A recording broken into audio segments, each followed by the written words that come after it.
prophète Élisée Arc-en-Ciel. Je viens entrer dans vos maisons par le biais de la servante de Dieu, Mama Shiki Omashuku Esuka. Cette servante qui est en train de faire un grand travail ici à Dallas et partout dans le monde. Que la grâce de Dieu soit avec vous, bien-aimés dans le Seigneur.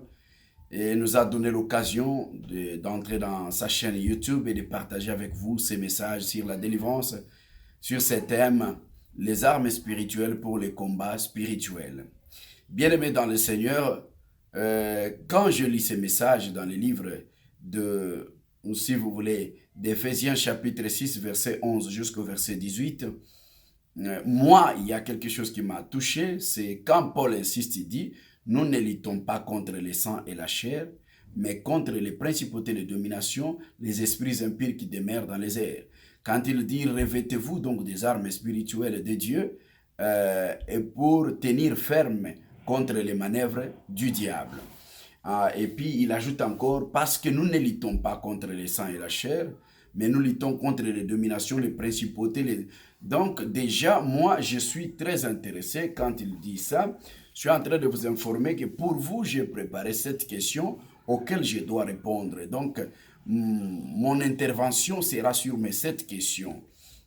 La première question, d'où vient la déviation dans les combats? D'où vient la déviation dans les combats? Au fait, bien aimé dans le Seigneur, c'est une grande déviation. C'est une grande déviation quand les gens ne peuvent pas comprendre que c'est un combat spirituel. Un combat spirituel, pourquoi? Parce que si Paul a dit ça, il a remarqué qu'il y a les gens qui commençaient, n'est-ce pas, à combattre physiquement à la place de combattre spirituellement. Comment physiquement?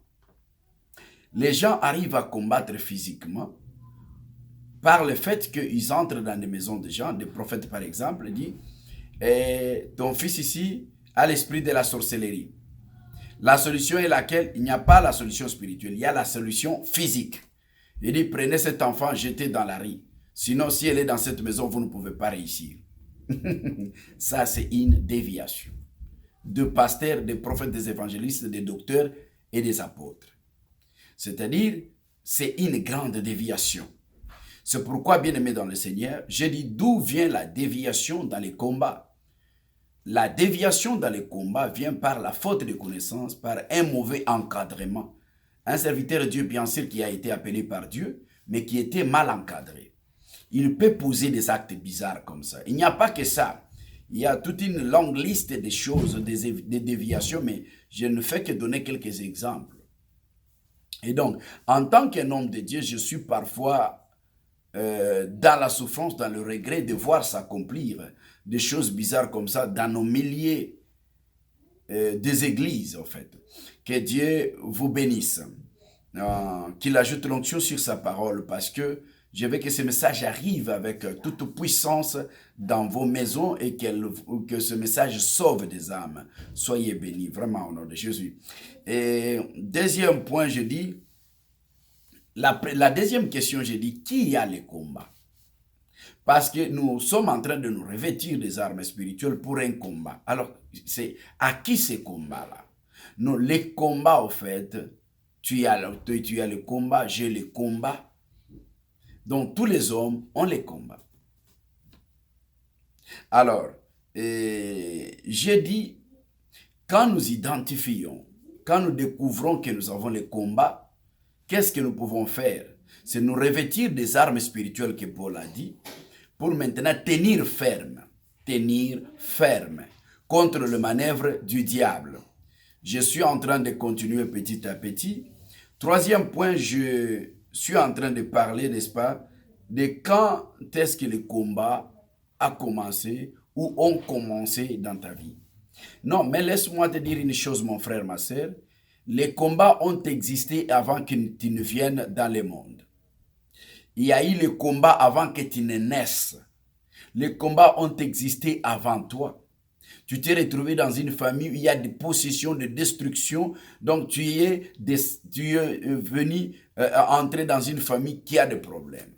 Maintenant, ma question, qui t'a envoyé dans cette famille-là? Parce que parfois tu t'étonnes de ta famille. C'est Dieu qui t'a envoyé dans cette famille-là. Et maintenant, mon problème, est-ce que dois-tu t'élever pour combattre la famille? Non. Dieu t'a envoyé dans cette famille-là pour sauver la famille, pas pour la combattre. Mais comment parvenir au salut toi-même et parvenir à sauver cette famille-là? C'est par la connaissance. C'est quand tu as la connaissance que tu parviens à comprendre la volonté de Dieu dans tout ça. Quand les combats ont commencé ou a commencé dans ta vie avant que tu n'arrives dans le monde. Maintenant, ma question suivante, est-ce que Dieu savait que dans la famille il t'a envoyé, il y avait des combats et des problèmes? Je te dis oui, Dieu est omniscient, il connaît toutes choses. Est-ce que Dieu a fait l'erreur? Non, Dieu ne fait pas les erreurs, mon frère. Dieu t'a envoyé et puis il connaît que dans cette famille-là, il y a des problèmes, il veut que tu sois la solution. C'est pourquoi tu peux regarder, Dieu a envoyé Samson dans une famille qui avait des problèmes. Mais il a envoyé Samson comme une solution. Et toi aussi dans cette famille-là, tu représentes la solution. Qui a le combat? C'est toi. Qui a le combat? C'est ton père, ta mère. Tu t'es retrouvé dans une famille des combats. Tu es né dans une famille des combats. Les combats ont commencé avant toi. Qui a le combat? Et quand est-ce que les combats ont commencé? Je prends le point 2 et le point 3. Je combine pour expliquer de cette manière-là. Qui a le combat? C'est toi, c'est ta famille. Quand est-ce que les combats ont commencé? Avant toi, tu as trouvé les combats. Mais pourquoi Dieu t'a envoyé dans une famille qui a des combats pour que tu sois une solution, que tu sois un sauveur? Là, c'est le point 3 toujours. Je suis au point 4. Que faudra-t-il faire pour bien combattre? Non, pour bien combattre, il faut avoir la connaissance. Pour bien combattre, il faut avoir la connaissance. La connaissance d'abord de votre adversaire. Parce que la Bible dit, revêtez-vous des armes spirituelles pour tenir ferme contre les manœuvres de Dieu, des armes de Dieu, pour tenir ferme contre les manœuvres du diable. Mais vous vous revêtez des armes de Dieu. Ici, c'est pour dire que déjà Dieu vous montre votre ennemi. Paul est en train de situer votre ennemi. Il ne veut pas que vous puissiez entrer dans la confusion pour commencer à combattre votre famille, combattre vos frères, vous diviser avec vos frères, chasser les enfants dans la rue, créer beaucoup de chèques, beaucoup des enfants de la rue pour rien. Et le problème n'est pas à ce point-là.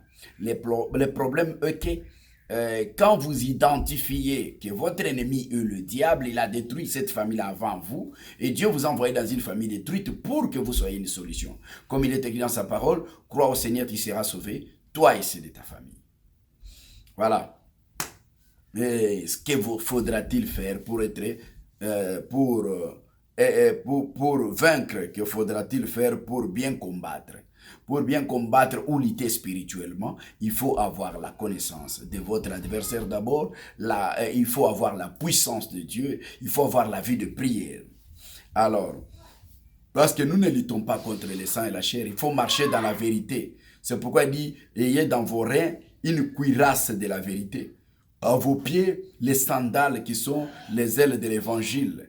À votre tête, casquette du salut. À votre main, l'épée de la foi.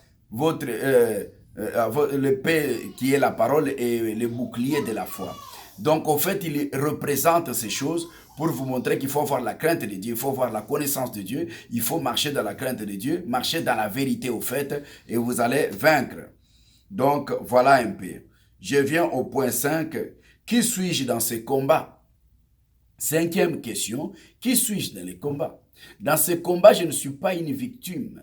Je suis un sauveur. C'est pourquoi il dit, ayez dans vos reins une cuirasse de la vérité. À vos pieds, les sandales qui sont les ailes de l'évangile. À votre tête, casquette du salut. À votre main, l'épée de la foi. L'épée qui est la parole et le bouclier de la foi. Donc, en fait, il représente ces choses pour vous montrer qu'il faut avoir la crainte de Dieu, il faut avoir la connaissance de Dieu, il faut marcher dans la crainte de Dieu, marcher dans la vérité au fait, et vous allez vaincre. Donc, voilà un peu. Je viens au point 5. Qui suis-je dans ces combats? Cinquième question. Qui suis-je dans les combats? Dans ces combats, je ne suis pas une victime. Je suis un sauveur. Tu es un sauveur dans ces combats de ta famille. Parce que la Bible dit, crois au Seigneur, tu seras sauvé, toi et ceux de ta famille. C'est toi qui viens avec la lumière dans la famille. C'est toi qui viens avec le salut. Tu ne viens pas pour commencer à pleurer les matins, le soir. Moi, tu te lamentes trop. Dieu t'a envoyé pour être une solution. Que Dieu te bénisse. J'arrive au point 6. Qui est mon ennemi? Donc là, j'ai déjà expliqué d'ailleurs. Qui est mon ennemi? Ton ennemi, c'est le diable. Ton ennemi, c'est le diable. Qui peut nous délivrer et comment pourra-t-il nous délivrer? Ce qui peut vous délivrer, c'est Dieu. Comment pourra-t-il vous délivrer? C'est par sa parole et par sa puissance. Nous devons suivre les principes et les orientations de Dieu pour parvenir au salut. Dieu veut nous amener dans la victoire. Dieu veut nous amener au salut et à la délivrance. Alors nous devons suivre sa parole, marcher dans la crainte de Dieu, marcher dans le principe de Dieu pour parvenir, n'est-ce pas, au salut. C'est de ça que moi je veux parler, de ces 7 points. Que Dieu bénisse Maman Chiki, Omashuku et Souka qui a pensé à des choses comme ça. Ce sont des messages ou des programmes rares dans nos églises aujourd'hui d'expliquer aux gens sur ces choses. Parce qu'il faut être revêtu des armes spirituelles. La Bible dit les boucliers de la foi. La Bible dit, la foi vient de ce qu'on entend. C'est en enseignant que quelqu'un découvre qu'il a les boucliers, l'épée de la parole. Vous voyez, c'est toujours en enseignant qu'on a la connaissance. La Bible dit, casquette du salut. Vous voyez, c'est une vision de sauver, casquette du salut. Pourquoi la tête? C'est-à-dire dans votre tête, comprenez que vous avez la charge de sauver, pas de pleurer. Vous n'êtes pas une victime. Il y a à vos pieds les sandales qui ont les ailes de l'évangile. Être persévérant. Pas le matin à l'église, les soirs, tu défaillis, tu recules, tu rétrogrades. Donc, il faut être persévérant et puis être stable dans la vie chrétienne. Être stable pour parvenir à te sauver, sauver ta famille. Bien sûr, c'est Dieu qui sauve, mais par toi, que Dieu soit loué. C'est pourquoi, bien-aimés dans le Seigneur, depuis chez vous à la maison, comme je le disais, je suis venu pour vous dire, nous avons un grand devoir dans l'Église. Nous, l'Église, nous avons une grande mission. Nous ne voulons pas rester dans la distraction. Qui suis-je dans le combat? Je ne suis pas une victime. Je ne dois pas commencer à pleurer les matins, les soirs. Dieu m'a donné la charge. La Bible dit, crois au Seigneur, tu seras sauvé, toi et ceux de ta famille. Dans ce combat que j'ai retrouvé dans ma famille, je ne suis pas une victime. Est-ce que je suis venu? Je ne suis pas le fruit d'un hasard. Dieu ne m'a pas envoyé dans cette famille pour souffrir. Parce que Dieu sait que par moi, cette famille sera sauvée. Que Dieu vous bénisse, bien-aimés dans le Seigneur. Soyez connectés et suivez des programmes comme ça. Ce sont des programmes d'enseignement, des programmes du salut et de la délivrance. Bientôt, nous allons invoquer Dieu avec vous pour le salut de votre famille, c'est-à-dire la délivrance de votre famille, la délivrance de vos affaires, de votre vie, de vos projets. Mais ce que je voulais, c'est que vous puissiez retenir ces 7 questions. La première question, je disais, d'où vient la déviation? La déviation, j'ai répondu, la déviation vient par l'ignorance. L'ignorance amène à la déviation. C'est comme ça que les gens commencent à se battre, les familles se divisent. Il y a des gens qui ont fait 10 ans, ils ne peuvent pas se parler, ils ne peuvent pas se voir. 20 ans, 15 ans, pourquoi? Parce qu'ils sont encadrés par le pasteur, le prophète, les terroristes. Qui vous dit, ne l'appelle pas, ne parle pas avec celui-ci, celui qui te combat, celui qui fait cela. Mais quand la Bible dit, crois au Seigneur, tu seras sauvé, toi et ceux de ta famille, la Bible n'a pas sélectionné qui doit être sauvé. La Bible va sauver tout le monde par toi si tu peux vraiment. Décide pour le salut de tout, pour ton salut, le salut de ta famille. Et donc, voilà. Donc, le point 2, comme je disais, hein, qui a le combat? C'est moi, c'est ma famille.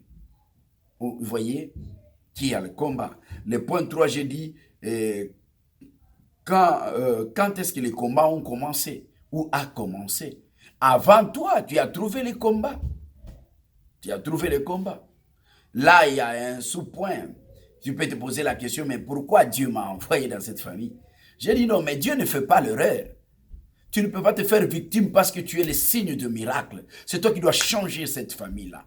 Si cette famille n'a pas un nom, c'est toi le premier nom de la famille. Si cette famille-là n'est pas, si vous voulez, connu sera connu par toi, n'est pas délivré sera. Mais je te dis, c'est ça. Ça n'a pas commencé avec toi. Samson était envoyé pour ça. Jérémie et tous les prophètes, Jephthé, Moïse était un bébé. Mais c'est par lui que Dieu a voulu sauver. Peut-être il y a des grands frères, peut-être il y a ton oncle et ta tante, il y a ton père, il y a des difficultés dans la famille. Mais je te dis, toi, tu es la solution. Toi, tu n'es pas une victime. Cesse de pleurer, cesse de te victimiser. Prends conscience maintenant. Prions pour la délivrance de ta famille, de toi-même aussi. Plaire pas trop, condamne pas trop les gens. Sois décidé, cherche la volonté de Dieu. Je voudrais, bien aimé dans le Seigneur, partager avec vous dans 15 minutes et puis après entrer avec vous si vous voulez, dans l'invocation. Laisse que la grâce de Dieu soit avec vous, que la puissance de Dieu vous couvre en toutes choses.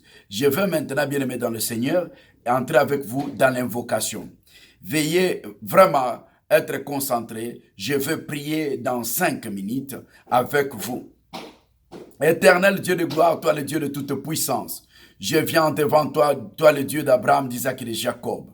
Je viens, Seigneur Dieu, avec mon frère et ma soeur qui est fatigué par le message qu'on lui a donné, Seigneur Dieu, lui disant qu'il va mourir, qu'il va échouer à cause de la famille. Mais aujourd'hui, Seigneur Dieu, qu'il a appris que c'est lui-même la solution de tous ces sorciers-là, de tous les gens possédés de sa famille. Ils seront sauvés par lui, comme il a crié en toi. Aujourd'hui, Seigneur Dieu, donne-le remplir de ta puissance, donne-le remplir de ton onction, qu'il soit la consolation et le miracle, que tout le plan de le diable soit dans l'échec, que ton esprit l'accompagne en toutes choses, que ton ombre l'oriente dans les succès et la réussite. Sois béni, mon frère, que la puissance de Dieu te couvre. Par ta main, que Dieu fasse de grandes choses dans ta famille. Par ta main, que Dieu fasse de grandes choses dans ta famille. Que Dieu ouvre des portes de bénédiction. Que Dieu bénisse ta famille. Que Dieu bénisse ta vie. Que Dieu t'amène au succès, à la réussite. Comme il avait fait avec Moïse, il a sauvé Israël. Comme il avait fait avec Jephthé, il a sauvé son peuple. Comme il avait fait vraiment avec tous ses serviteurs qu'il a envoyés. Que Dieu puisse agir avec toi pour le salut de ta famille, pour le salut de ta vie. Sois béni.